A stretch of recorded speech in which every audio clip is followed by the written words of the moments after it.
प्रभु यीशु मसीह के मधुर और मीठे नाम में आज दिनांक 12 अप्रैल दिन मंगलवार को हम आप सबका स्वागत करते हैं। आज के दिन के लिए जो वचन है वो लिया गया है निर्गमन की पुस्तक उसका 40 अध्याय उसका 33 और 34 पद। वचन इस प्रकार से कहता है, और उसने निवास के चारों ओर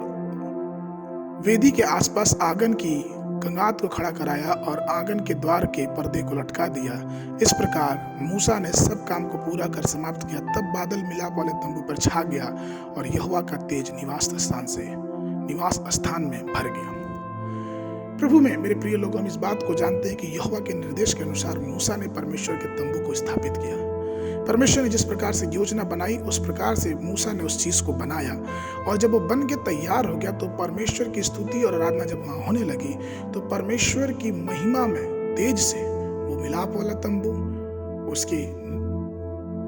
तेज से उसके प्रकाश से पूरी तरह से भर गया। और यहाँ तक वचन कहता है कि मूसा फिर उस तंबू में प्रवेश नहीं कर पाया। ठीक इसी प्रकार की कुछ घटना हम देखते हैं दूसरा इतिहास की पुस्तक उसका 5 अध्याय उसके 13 पद में, कि जब सुलेमान ने परमेश्वर के मंदिर का भव्य उद्घाटन किया और बहुत ही बड़े पैमाने पे उसने परमेश्वर के मंदिर को समर्पण करने की विधि को जैसे चालू किया, जहाँ पे 120 याजक तुरहियां फूंक रहे थे और कई लोग परमेश्वर की स्तुति और परमेश्वर का भजन गा रहे थे। वचन कहता है दूसरा इतिहास की पुस्तक उसका 5 अध्याय उसका 13 पद, तो जब तुरहियां बजाने वाले और गाने वाले एक स्वर से यहोवा की स्तुति और धन्यवाद करने लगे और तुरहिया झांझ आदि बाजे बजाते हुए यहोवा की यह स्तुति ऊंचे सबसे करने लगे कि वह भला है और उसकी करुणा सदा की है, तब यहोवा के भवन में बादल छा गया। अर्थात जब हम परमेश्वर की स्तुति और आराधना करते हैं तो उसकी महिमा से, उसकी स्तुति से जो हमारे मुखों से निकलती है उसकी उपस्थिति हमारे जीवन में छा जाती है। एक व्यक्ति जो परमेश्वर का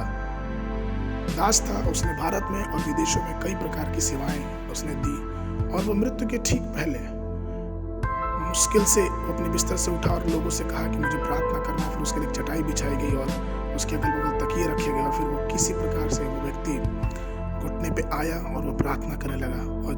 लोग बताते हैं कि जब वो प्रार्थना कर रहा था तो उसका मुख परमेश्वर के प्रकाश से, परमेश्वर की महिमा से भर गया और वो प्रार्थना करते करते शांति अनंत जीवन में चला गया। कहने का तात्पर्य प्रियो कि हमारे परमेश्वर की स्तुति और हमारे परमेश्वर की महिमा हम मनुष्यों की प्राथमिकता होनी चाहिए, क्योंकि ये करने से परमेश्वर की उपस्थिति हमारे और आपके जीवन में परिपूर्ण से समाएगी। हमने देखा कि किस प्रकार से मूसा ने परमेश्वर की आराधना की और मिलाप वाला तंबू परमेश्वर की महिमा से, परमेश्वर के प्रकाश से भर गया। हमने देखा कि सुलेमान ने अपने मंदिर को बनाया और किस प्रकार से परमेश्वर ने पूर्ण रूप से वहां पे डेरा किया और उसकी महिमा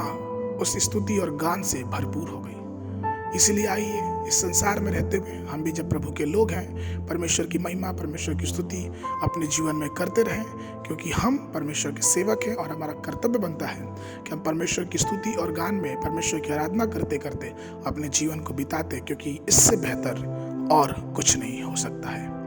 आज के मनन के लिए जो पद है वो लिया गया है दूसरा इतिहास की पुस्तक उसका 6 अध्याय उसका 4 पद, और उसने कहा, धन्य है इस्राएल का परमेश्वर यहोवा, जिसने अपने मुंह से मेरे पिता दाऊद को यह वचन दिया था और अपने हाथों से इसे पूरा किया है। बाइबल पढ़ने की विधि सुबह के समय पहला सामुएल की पुस्तक उसका 19, 20 और 21 अध्याय, संध्या के समय लूका रचित सुसमाचार उसका 29 अध्याय